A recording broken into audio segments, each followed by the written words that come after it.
Closer to home, the former director of the Oregon Coast Military Museum in Florence sentenced today for sexually abusing a 15-year-old girl. Meadows spoke with the victim and her mother, who say the sentence he received, which includes no prison time, was not enough. Jeffrey Cannon learned Tuesday that he served 5 years of supervised probation for sexual abuse of a teen that happened between August 2024 and July 2025. Cannon, 27 years old at the time, was indicted in July on 4 counts of second-degree sex abuse. His victim was a 15-year-old volunteer at the museum. We spoke with the victim and her mother following the sentencing on the condition of anonymity. The victim's mother says she discovered the abuse while volunteering at the museum herself. She says she went looking for her daughter and found her with Cannon in the museum parking lot. He said, "I'll never betray your trust like that. I'll never break your trust." But you know, one of the things I wanted to say is sexual abuse of a teenager doesn't usually look like you think it does. It looks like building their trust, becoming friends. He made her feel seen, validated, important.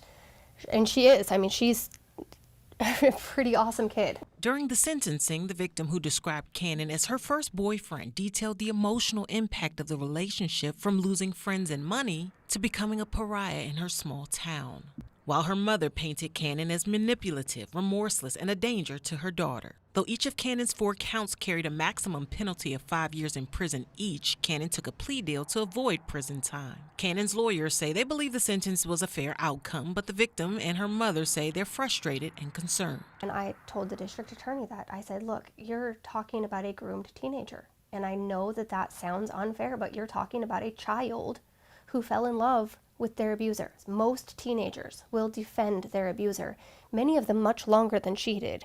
Yeah, at this point I'm like, I'm done. If I could just like erase it doesn't exist and we just move on with life, that's what I'd do.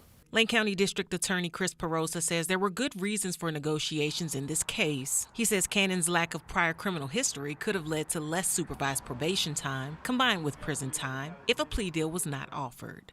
Perosa said via email, quote, "We wanted both additional time for supervised probation over Mr. Cannon and the ability to significantly penalize him if he violates his probation." Perosa says thanks to the plea deal, if Cannon does not comply with his probation, he is subject to a potential sentence of 34 to 36 months in prison. As part of the plea deal, Cannon must undergo sex offender treatment and have no contact with minors. While taking the stand Tuesday, Cannon said he regretted his actions and the impact they had on the victim, her family, and the community. In Eugene, I'm Meadows.